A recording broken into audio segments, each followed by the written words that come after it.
Jackie's Buzz, and I'm here right now at the Bushnell Theater for a very exciting weekend film event. And I'm here with author and literary manager, Hollywood, Peter Miller, who wrote this book right here.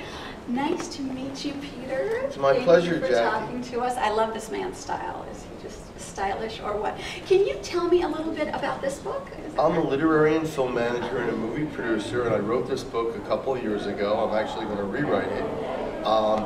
And I wrote the book because I get, maybe 50 to 100 phone calls a day, and I'm always on the phone and people are asking me questions, so now I can say, read my book. That's wonderful. And it's a unique book because it marries New York publishing, and I've been in the publishing business for well over 30 years. I've sold over 1,000 books.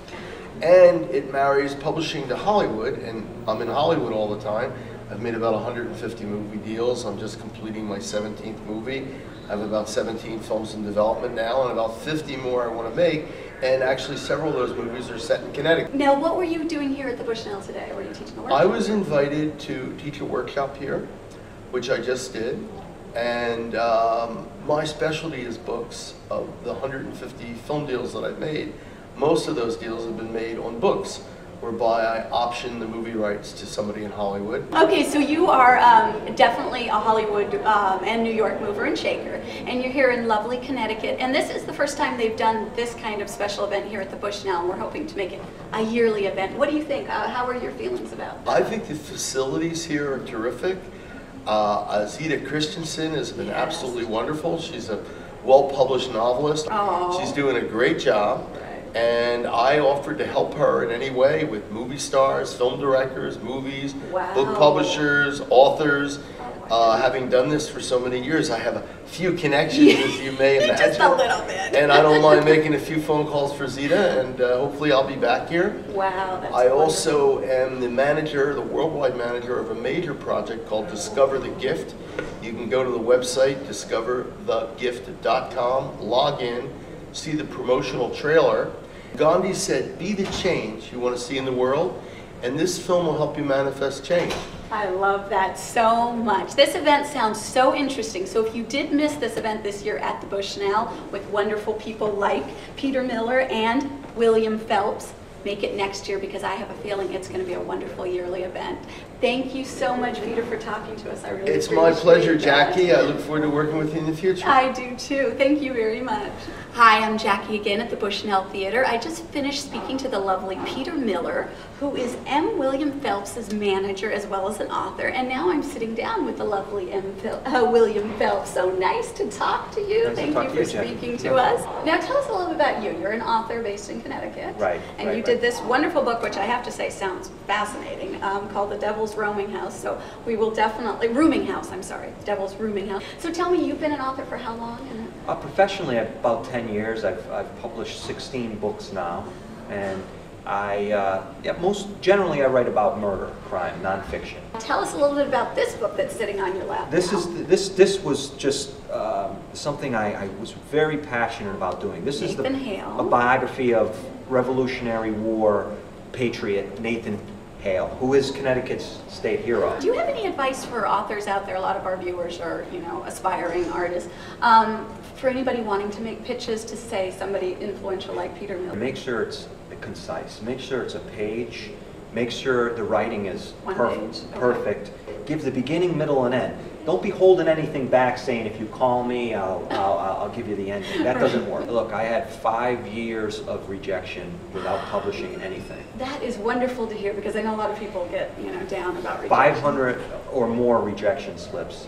The best way to fall out of love with a project is to fall in love with a new project. Oh, so I love that. You can't give up. And lastly, what did you think of the Bushnell event?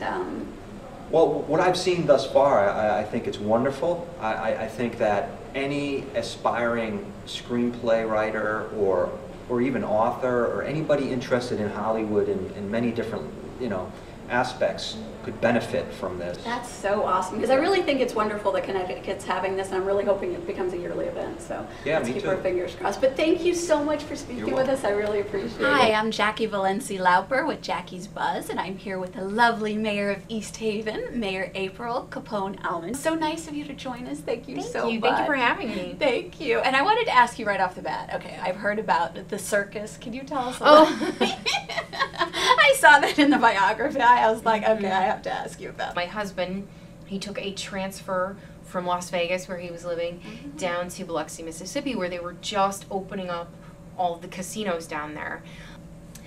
So I ended up, pretty shortly after arriving there, getting a job with Cirque du Soleil. Cool. It was so awesome. Cool. And, you know, it was funny because the job, you know, I had my background was in sound engineering. My internships were in sound. My degree was in sound. Oh.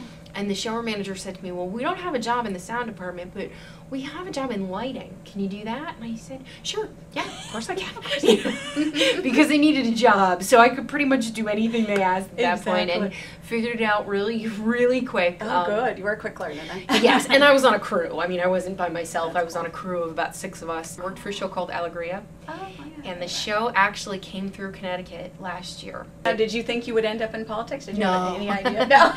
No. No, I like to say I was drafted. This chairman calls me and says, we want you to run for town council. And I said, well, thank you very much. I appreciate that. But I'm not qualified. He said, if you care about the town and you want to do the right thing for the people in it, you're qualified.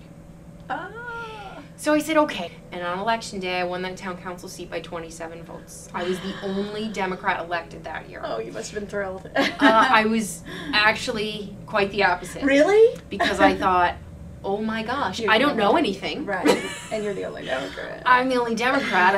I was just 30 when I was elected to council. I'm the youngest person. I don't know anything. I'm the only Democrat. And you're a woman. And I'm a woman. How this was horrifying to me that this happened.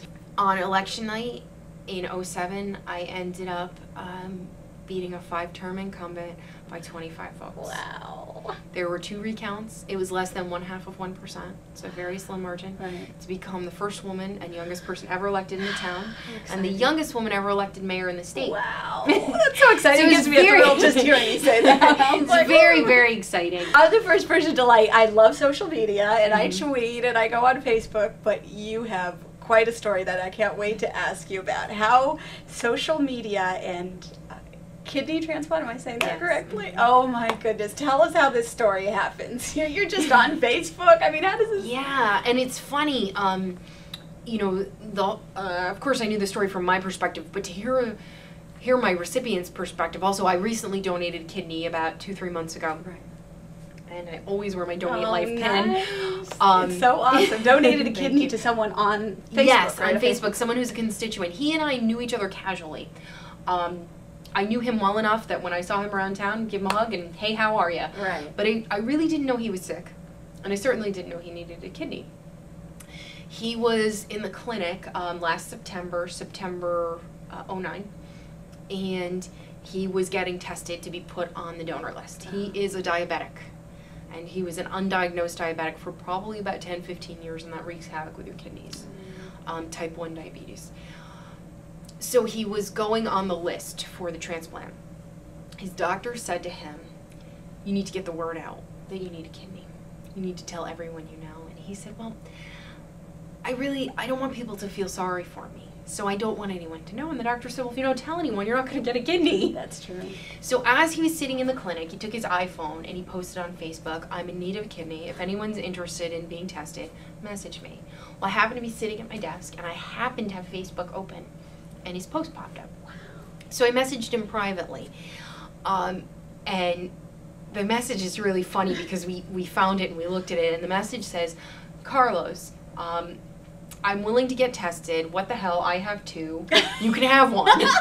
And April 8th of 2010, we went into surgery at Yale, and he has my extra kidney. That's so awesome. Thank you so much for talking with us. Thank you for having me. It's my pleasure. And that's it for Jackie's Buzz today. Thank you.